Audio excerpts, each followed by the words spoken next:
I guess we'll just start with questions. Overall impression of the spring game? Pretty vanilla. I mean, you know, it's hard to really evaluate the spring game because, you know, our defensive coordinator, Pete, you know, he called probably 3 or 4 different defenses, and Brian really pared down his playbook because we were fairly certain probably Miami had someone here, so we didn't want to show too much.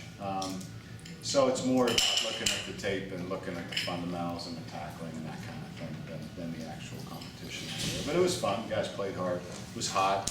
That first 16-play drive probably didn't help them, you know, playing 16 straight plays right at the outset, but they came back and battled. Speaking of the 16-play drive, Melvin German looked excellent. Is he expected to be ready to go in the fall? Oh yeah, I plan on Melvin being ready to go, sure. Okay. I mean, that would really break my heart if he wasn't. But no, Melvin looked good out there, and you can tell. But for him and Quez, it's their first real, I say live competition. So they were both, you know, made some mistakes that were uncharacteristic of them, but at times they really looked good, moved the football, and threw a good ball. So And Tony Moore looked, he's been doing it in spring practice the entire time, but people were kind of able to see what he's been showing off. yeah, he's really coming into his own as a good physical runner, which is something, you know, we really needed someone to step up in that role in addition to Jonathan. So he had a great spring and again continued to impress today. Who were some of the guys on the defensive side that you took note of? Well, I think our defensive line played really well. You know, I think Shalom played well. Robinson Eugene played well.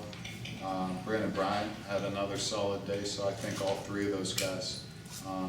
You know, our linebackers played good. Darius is going to be a heck of a linebacker this year, as is Andre Kirk. And you know, in the secondary, those guys have had a stellar spring all along. So I think on that side of the ball, you know, that's what I was impressed with. Now I will tell you, I thought our offensive line stepped up, and you know, it's hard playing with new quarterbacks. I thought, you know, that we gave up some sacks today, but if you really look at, you know, when the quarterbacks got rid of the ball, it wasn't an issue. It was when they got caught holding, staring at coverages that we got caught for the sacks. So, but I did think we ran the ball fairly well today, which is good to see from our offensive line. How much do you think that the pressure, was it more the defensive pressure, the job that the defensive line was doing, or was it the offensive line maybe struggling at times getting used to each other? How do you attribute that? That's it. Some of it was just communication and wrong, getting us in the wrong protection. And a couple times, you know, I won't put it on the offensive line because a couple times, you know, I'm on 1,004 in my head and the ball's still not away. The ball's got to be gone. Either he's got to throw it away or you know, make a quicker decision. So, you know, I say one of those was fairly quick. Other than that, I think every opportunity, we had an opportunity to get rid of that football. But again, that's young, learning quarterbacks who get caught mesmerized downfield rather than making that quick decision. Martin Wright he did exactly what he's done all spring, it looked like to me. Is he plays with a huge motor, really coming into his own under Coach Edwards too, which I mean, he really is, really playing aggressively and playing intelligently, you know. And he's always been that aggressive guy who would make that bonehead mistake, but those have disappeared, and he's really playing well and within the scheme, which is important for him to make that progress. I guess you don't have to worry too much about the special teams. No defensive or offensive linemen really took that job today. Yeah, they did. Got some good punt returners. I'm going to start using their stuff with Johnson back there. But it was good to see our kickers kick, right? Yeah, and your Mitch's job is safe, I'd imagine. Yeah, I think Mitch kicked well today. And you know what? Sean Kelly is turning into a really good backup kicker for us, so which is huge when a guy like that can handle dual rules. And when you're traveling low numbers on the road, to just be able to bring 2 specialists and they back each other up is big. Melvin German had the camera. I'm assuming that's for you guys, the coaching staff? Yeah, it gives you know, it's something new, and we just tried it today. Talked to a couple other colleges that use it, you know, sporadically. For me, it's not about what he's seeing, but where he's looking, you know. And if he's late on a read, where were his eyes? Was he looking at the pressure? Was he looking at the coverage? And just to give you, especially as he's dropping back, where his eyes are they where they're supposed to be? That's what that camera will tell us. Why only Melvin? Huh? Why only Melvin? Because we just have one. It's a pretty big investment. So if the video footage is good, then they'll all have opportunities to wear it during summer camp. Did Melvin, You seem like you wanted to have a decision made, if at all possible, by the end of spring. Where are you on the quarterback decision?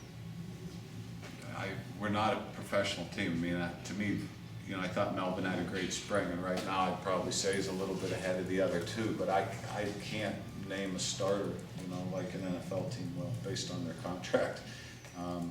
You know, I'll tell you, you know, looking at how Quez performed this spring, Steven at times, you know, for Quez, it's his first opportunity with this offense, and what happened to him is something I see over and over again with junior college, mid-year transfers.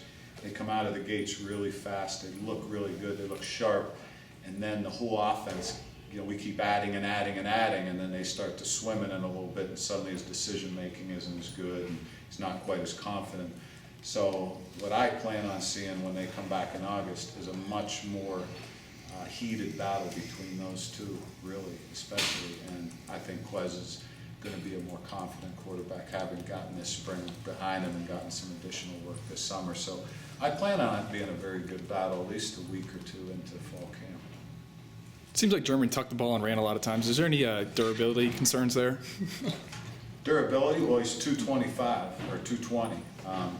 They're both big physical guys. But, you know, again, that's why it's so important. If you're going to have a quarterback-based offense and have some, you know, revolve your running game around the quarterback position, you better have a quality backup. You better have two guys for that reason. But I think Melvin and Quez are probably able to handle it as well as anybody in the country. I mean, they both look like linebackers out there. You going to go upstairs and put in your vote for the helmet? Am I going to put in my vote for that one? Yeah, I'll let everyone else make that decision. Did you? I didn't think it'd be right. All right. I actually just took the helmets and mixed them up about halfway through so that people who thought they were voting for 3 were voting for 5. That's good. That's good.